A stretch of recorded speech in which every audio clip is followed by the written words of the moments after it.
저 대본을 시뻘건 걸로 내 이름을. 잘 보이라고. 근데 박코치님, 네. 신호등 있잖아요. 우리 네. 운전하다 보면 신호등에 빨간불이 왜 빨간색으로 들어오는지 아세요? 멈춰라 이게. 눈에 확 띄니까. 그쵸. 멀리서도 가장 잘 보이는 색이 빨간색이에요. 그래서 제가 빨간색으로 우리 박코치님 잘 보이시라고 메모를 빨간색 글씨로 좀 써드렸더니 지금 저한테 네. 뭐 제 이름까지만 이렇게 막 예. 이렇게 그랬어요. 근데 이번 주제가 아무래도 조금 조심스럽기도 해요. 우리 둘 다 사업을 하고 있잖아요. 둘 다 창업을 했고. 자, 박코치님 네. 사업하고 계시잖아요. 네. 하고 싶어서 지금 하고 있는 게 하고 싶어서 하고 계세요? 아니면 멈출 수 없어서 하고 계세요? 시작은 하고 싶어서 했으나 지금은 멈출 수 없어서 하는 것 같아요. 그러면 멈출 수 없는 네. 게 긍정적인 에너지 차원에서 멈출 수 없는 것이냐 혹은 멈추면 내가 죽을 수밖에 없기 때문에 마지못해서 유지하는 거냐 어떤 거세요? 그 갭은 굉장히 크죠. 솔직히 말씀드려서 제가 창업을 하고 한 3년째 됐을 때는 그 후자였어요. 멈추면 내가 죽을 것 같아서 뭔가 이게 밥벌이가 안 되는 것 같아서. 근데 저는 이제 11년 차? 네, 이렇게 되거든요. 지금은 너무 즐거워요. 네, 그렇죠. 못 놓겠어. 네. 그거예요. 사업하지 말라고 음. 하는 이유가 지금 말씀하신 후자. 음. 어쩔 수 없이 멈출 수 없으니까 하고 있는 경우가 의외로 많으시거든요. 그럴 거면 사업 좀 하지 마라. 그쵸. 그 사업 위험하다. 맞아. 그때는 낮에는 일하고 와서 저녁 때 이력서 고친다니까? 네. 업데이트하고. 아, 참. 그렇죠. 네. 그런 경우가 많아요. 그래서 사업을 하지 말자. 뭐 저희 하고 있어요. 네. 우리 이 앞 영상에서 유튜브 얘기했잖아요. 네. 스마트 스토어가 한창 활성화되고 유튜브에서도 그리고 그 유명한 유튜버께서도 스마트 스토어를 이용해서 돈 버는 법 한창 얘기하셨고 지금도 그런 얘기하는 또 다른 유튜버가 있는데 그 스마트 스토어 한다고 다 잘 되나요? 절대 아니잖아요. 그쵸. 그냥 90%, 99% 망할걸요? 잘 안 될걸요? 근데 사업하면 잘 될 거예요. 사업하면 돈 벌어라는 생각만 갖고 들어보니까 99%는 망하는 거예요. 혹은 성과가 안 나는 거예요. 그래서 사업하지 말자는 거고 그런 분들이 안 하셔야 우리는 좀 돈 벌 거야. 그쵸. 너무 피바다야. 네. 근데 조금 이렇게. 이렇게 하니까 사업 대충 들어오세요. 그냥 대충 하세요. 그럼 저희가 그분들 밟고 올라갈 더 거예요. 잘하면 되니까는 우리의 마인드가 아니고. 근데 그런 분들이 생각보다 많으세요. 네. 그러니까 저도 이렇게 보면서 이거는 자기들이 밟고 올라갈 계단들을 만들기 위한 것인가? 이런 거를 왜 자꾸 추천을 하지? 라는 생각을 하면서 분노할 때가 있죠. 특히나 사업을 처음 시작을 할 때 내 사업을 해서 내가 이거를 지금 하고 있는 일을 똑같이 하면 돈을 더 많이 벌 텐데 라는 생각으로 오시면 저는 절대 안 된다고 봐요. 그래서 아까 질문해 주셨지만 이제 진짜 제 얘기를 좀 하자면 왜 사업하지 말라, 창업하지 네. 말라라고 제가 얘기를 하냐? 그건요. 일단은 제 경험을 얘기하면 제가 학창 시절 저희 부모님 공무원이셨거든요. 학창 시절이던 1997년 한국에 IMF가 터집니다. 그쵸. 와, 그때 저도 주변에 아시는 분들, 그 다음에 뉴스에서 보는 분들 보면 어마어마한 분들이 나자빠지고 어려움에 처하고 했을 때 저는 하나도 영향받지 않았어요. 그럼 사업을 안 해야지. 그쵸. 그쵸. 사업하는 분들 다 망했거든요, 주변에. 그러니까 그러니까, 망했는데. 그죠. 네, 조금 이따 제가 여쭤볼게요. 네. 저희 아버지가 왜 괜찮았느냐? 왜 저는 영향받지 않았느냐? 공무원이셨으니까. 나라가 어려울 때 공무원 더 지켜줍니다. 그쵸? 네. 그 다음에 뭐 이런 시류에 영향받지 않는 그런 철밥통이라고 얘기하잖아요. 그런 조직이기 때문에 지금 저희 아버지 은퇴하시고도 연금 잘 받으시면서 또 계시고 그러니까 저희 부모님도 야, 이 자식아 너는 사업 같은 거 꿈도 꾸지 말고 이 받지 IMF 지금 이러고 받지 너 공무원이나 이 자식아 라고 이제 욕은 하지 않으셨고 네. 이렇게 말씀을 하셨어요. 저희 네. 양가 부모님, 그리고 제가 결혼해서 만난 저희 이제 와이프의 처가 부모님 다 공무원 출신이세요. 멋진데? 그러니까 그리고 저희 아버지가 7남매인데 거기서 저희 두 분 빼고 삼촌들 다 공무원이에요.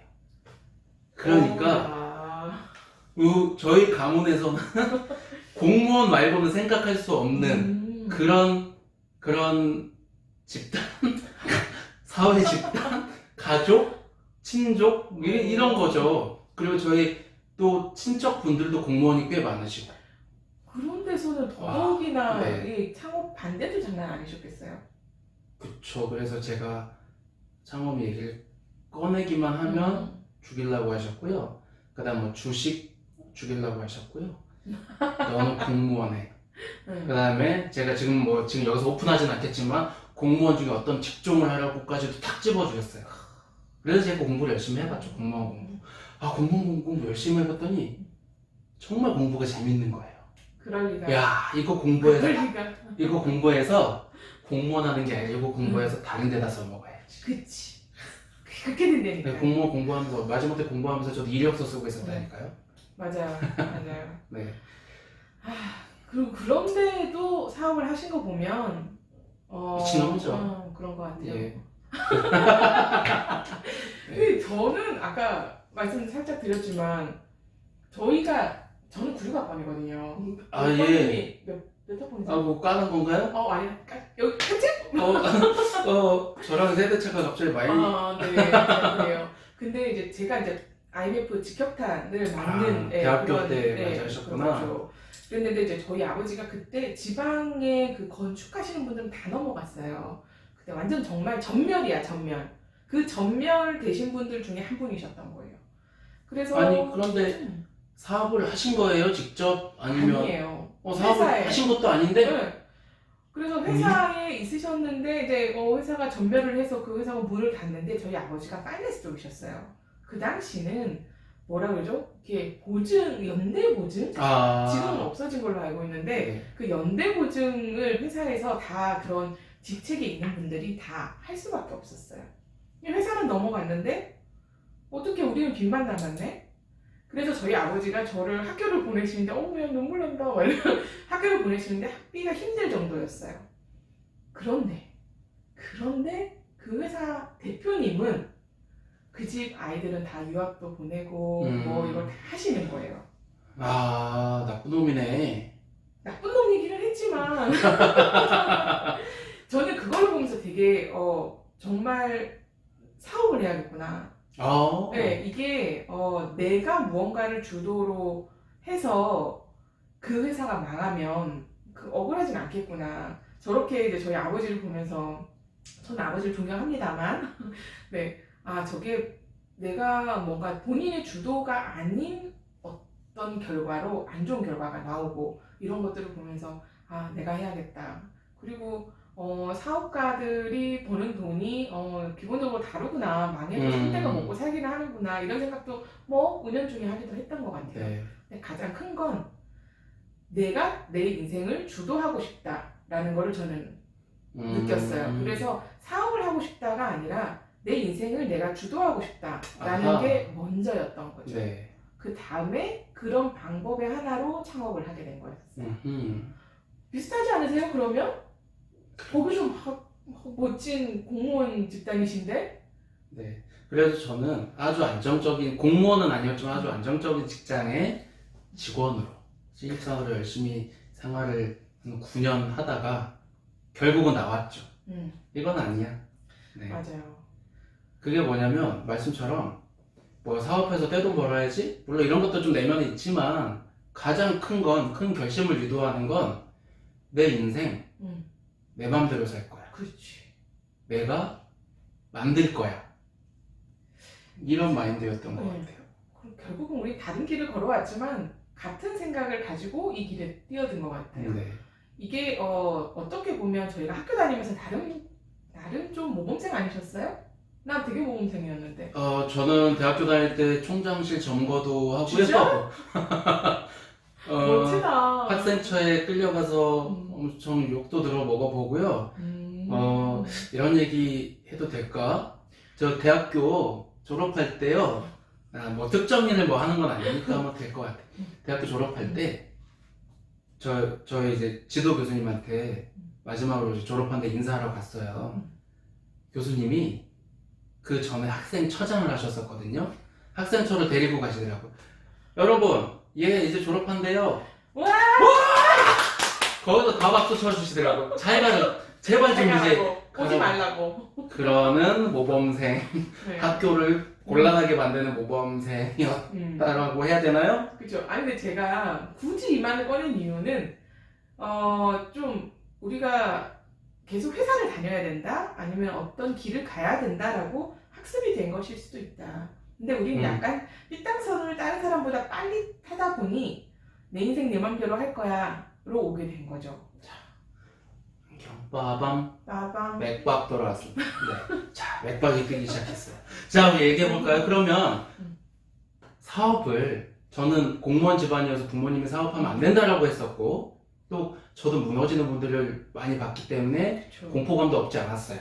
근데 우리 박코치님은 또 반대로 아버님의 아픔을 보았지만 기업을 하는 그 사장님은 오히려 잘 버티고 계시는 걸 보면서 사업해야 되겠다. 그리고 내 인생 주도해야 되겠다.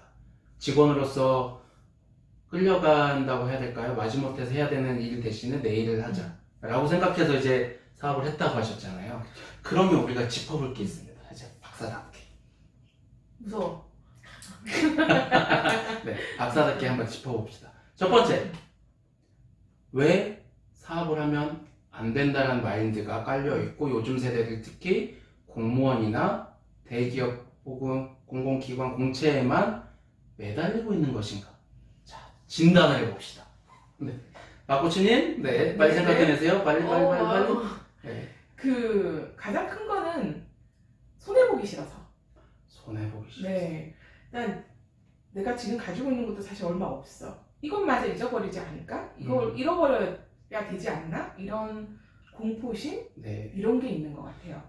사람의 심리에 손실 회피 심리가 가장 강력하다고 합니다. 네. 멋진 말인데? 네. 내가 예를 들면 100만 원 벌 수 있는 기회가 있어. 근데 벌 수 있는 기회가 30%야. 70% 확률로 잃을 수도 있어 라고 얘기하는 경우와 10만 원 벌 수 있어. 근데 이걸 벌 확률은 70%고 잃을 확률은 30%야. 반대로 이렇게 얘기하잖아요. 사람들 대부분 그러면 그냥 10만 원 벌게요. 그쵸? 라고 한다는 거죠. 근데 그것도 사실 잃을 확률이 작은 게 아니거든요. 30%라는 건 우리 기상청에서 강수 확률 발표할 때 그 30%는 비 오죠? 네, 30% 확률은 100% 비 온다 라고 100%하고 같은 걸로 보거든요. 자, 근데 제가 짚어볼게요. 손실 회피 심리 말씀 주셨는데 그러면 반대로 공무원이나 대기업 공채에 매달리는 분들을 보자고요. 합격률이 얼마인지 아세요? 10명에 1명은 붙지 않아요? 그럼 10명에 10%인가? 1명, 10%? 10%면은 나도 공무원 할래. 그러니까? 아니 근데 뭘 할 때 성공률이 10%가 안 되면 네. 그걸 이야, 아니라고? 그렇죠. 10%가 아니고요. 네. 일단 공무원 같은 경우는 경쟁이 굉장히 높기 때문에 1% 내외. 100명에 1명이 안 된다는 소리네요. 거꾸로 얘기하면 100명이 도전해서 99명은 떨어진다. 재수, 삼수 하다 보면 붙을 수 있겠죠. 많이 힘드시겠구나. 1% 그리고 직종에 따라서 그 직렬에 따라서 어떤 건 1%가 안 되는 경우도 있고 어떤 경우는 조금 더 높긴 하지만 아무리 높아도 3%도 넘는 건 없고요. 대부분 1% 내외다. 그 사업했을 때 사업 성공률보다 더 낮은 것 같은데요? 네, 사업은 자영업 같은 거 준비가 좀 덜 된 상태로 시작하시는 분들만 갖고 데이터를 뽑아도요. 생존 확률이 보통 적어도 3% 아니면 5% 이상이 돼요. 몇 배 높은 거예요? 1% 대비 3%, 3배, 5%? 5배가 높아요. 될 확률이. 네. 근데 우리가 오해하고 있었다는 거죠, 사실. 그렇구나. 손실회피라고 생각한 건 이게 된 다음에 안정적일 거야 라고 생각을 하는 거지만 안 될 경우 케이스를 놓치고 있었던 거죠. 그러면 뭐가 되나요? 제일 많이 예를 들었던 게 로스쿨이 생기게 된 계기가 사시로 인한 페인이 생겼잖아요. 아, 맞아요. 맞아. 공무원도 솔직히 마찬가지거든요. 막 준비했는데 안 돼. 그러면 뭐 해야 되죠? 맞아요. 네, 알바를 뛰어야 되고 직장 그제서야 직장 다른 데 알아봐야 되고 이런 어려움이 생기는 거죠. 자, 그러면 또 두 번째, 이번엔 제가 손실 회피 말씀 주셨고 또 하나는 저처럼 학습된 경험, 학습된 생각. 그게 뭐냐면 특히 우리 부모님 세대 정도까지는 사업을 굳이 하지 않아도 충분히 맞아. 돈을 먹고 살수 벌었어요. 있었어요. 그리고 은행 이자가 얼마였다고요? 와, 그때 참나. 뭐한 20% 이렇게 되지 않았어요?